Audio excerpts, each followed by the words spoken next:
Ngisacela ukubingelela ngomanga uThobani.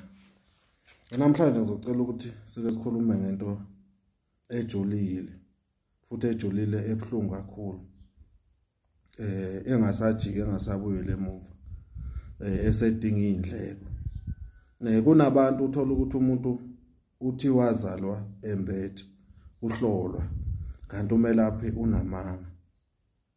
Naye mase enza umcimbi wokuthi uzalwe embethe ethongeni. Lapho usuke uyilandela amashwa nesicwacwa ethongeni. Kuphinde futhi kubuye lana ekutheni uthi wena nabantu abadala uthwase andabekho. Nalapho futhi usuzenzela ini amashwa nesicwacwa amanzi amnyama ethongeni. Phinde futhi kuthiwa wena kukhona ingane yachitheka kuwe ingakazi ichitheke. Uvume wenze lokho uhlale wazi ukuthi mawenze lapho uzenzele ini isinyama usimbathise inhlupheko yasethongeni.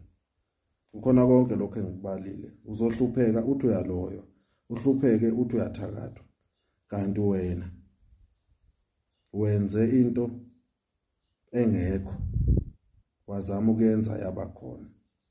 Kahle kahle wena uthuka ini ithongo. Yonke into yenze wazi. Noma kuthiwa wena uzalwe wembethe abazali basekho. Thola imithi ozoyisebenzisa noma izowasho ozoyisebenzisa. Ivele lento ngephupho kuwe.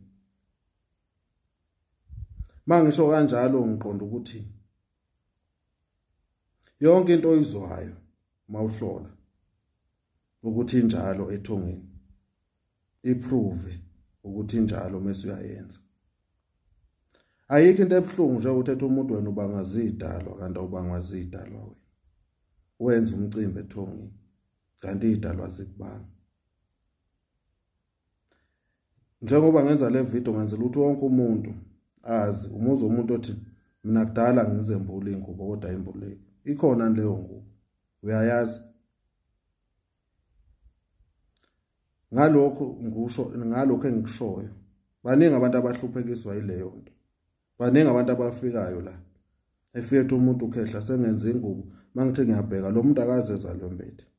Mina ngathiwa ngachithekelwa isisu, nganede ngenza umsebenzi uchithekelwa isisu, into zami zabamnyama kwaba nje kanje. Mawuthi uyabheka akaze uchithekelwe isisu lo muntu. Sengisho ukuthi ke uqapheleni lokho. Siyathokoza manga uThobani.